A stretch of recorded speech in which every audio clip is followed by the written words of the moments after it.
Bless y'all. Shalom, shalom. Bless y'all, my family. It's Brother McNabb. Got Brother Israel in the back with me. We got Brother Grimmage. All praise be to y'all. We sitting here driving on a road trip. And we was literally just rejoicing over the growth since we've been a part of Straightway Truth Ministry. We heading right now to go work with these right here. And that was one thing that we was talking about.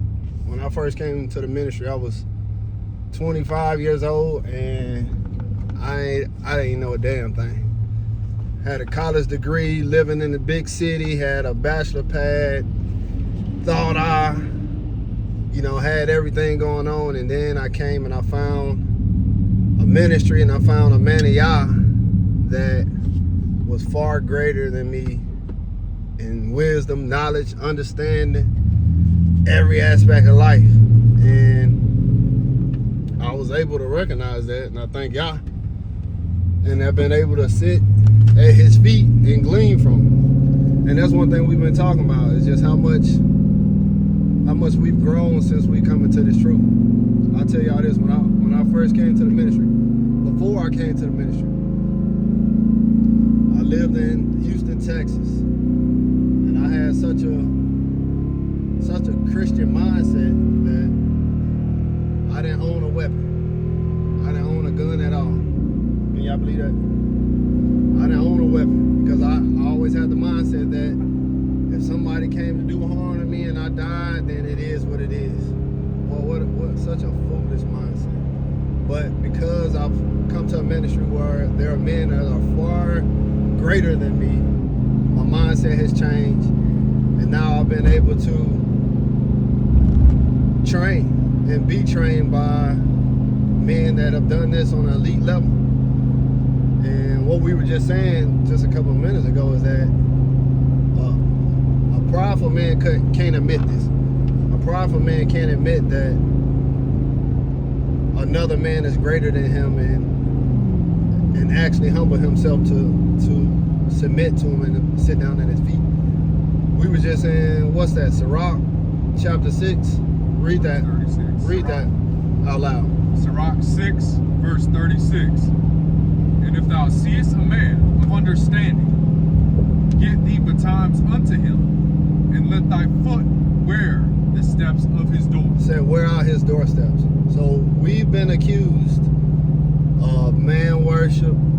We've been accused of idol worship. We idolize Pastor Charles Dow. And reality is, we were able to recognize a man that was far greater than us in many different areas, and we humbled ourselves and sat before his feet, to the point where, like I just said, when I first came into this ministry at 25 years old, I didn't know how to shoot, I didn't know how to build, I didn't know how to lead a house, I didn't know anything about deliverance. And at first I'm speaking on a lot of the physical things. I mean, I can go on and on when we talk about the spiritual things. I didn't know the book. But because I found a man greater than me, a shepherd that is feeding me with knowledge and understanding, now I'm able to glean. Now I'm able to grow in grace and knowledge with the Father. And so we're going to work with our hands right now that 10 years ago, I wouldn't be able to say this right now.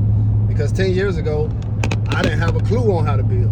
10 years ago, I didn't have a clue on how to use a tape measure, how to use a transit and a laser level, how to use a skid steer, a mini excavator, how to use a jackhammer.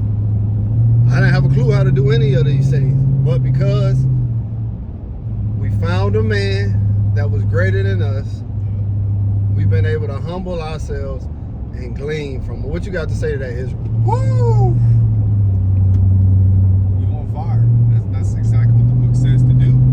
Is to recognize that a man is greater than yourself and then submit to him and learn from it. It's not an affront or attack on a man's character to admit that. In fact, it shows the humility and the lowliness of heart to say this man is greater than me in a certain type of capacity, and I can come beneath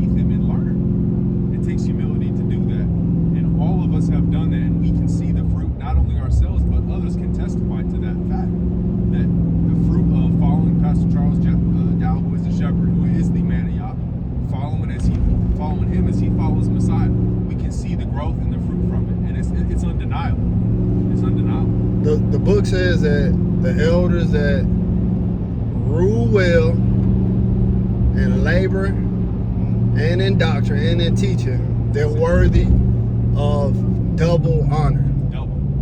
What does that look like? Right. Somebody tell me, what does that look like? What do you have to say about us being accused of idol worship or man worship?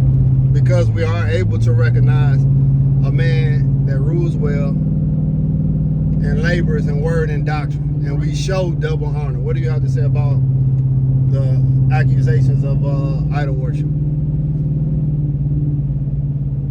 Israel?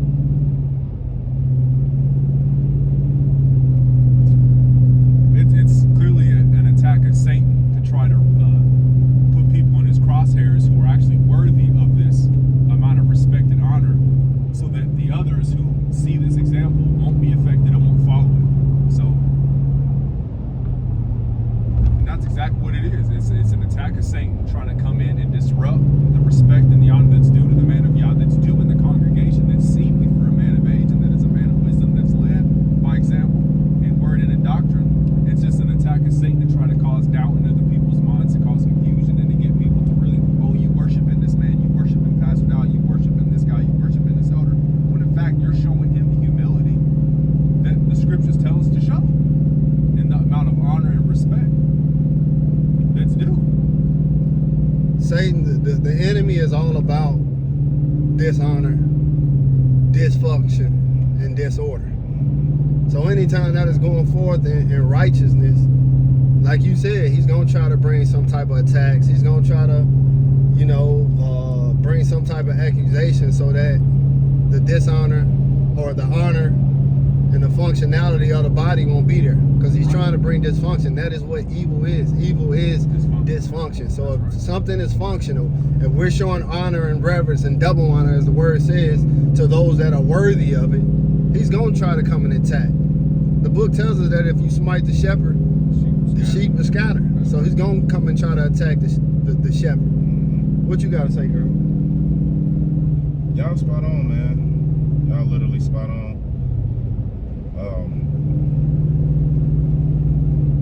I think people don't want to follow a righteous man. They want to have that position, but they don't want to put in the footwork. By your fruit, you should know them. Wow. Nigga, how can I follow you and you ain't putting in no work? Wow. Simple. It's simple, but you want to get mad at somebody that's been laboring tirelessly. Just like the scribes and Pharisees, they killed Messiah for envy's sake. So now we get into the nitty gritty. Now we get into the truth of the matter. On what really is lying deep down in these people's hearts, on when they despise seeing honor and double honor going forth. Envy. It's just envy. Jealousy and envy in a man. So it goes back to what we said from the beginning, what we was talking about before we started this video. A prideful man can't admit another man is greater than him and be willing in humility to submit himself to him to glean from him. Sirach says to wear out that doorstep. Hey, I'm going to just follow the book because the book is right. Every time. So the question is, and that's how I'm in this video, it says that the elders that rule well in word and in doctrine, they're worthy of double honor. Somebody tell me, what does that look like? Bless y'all.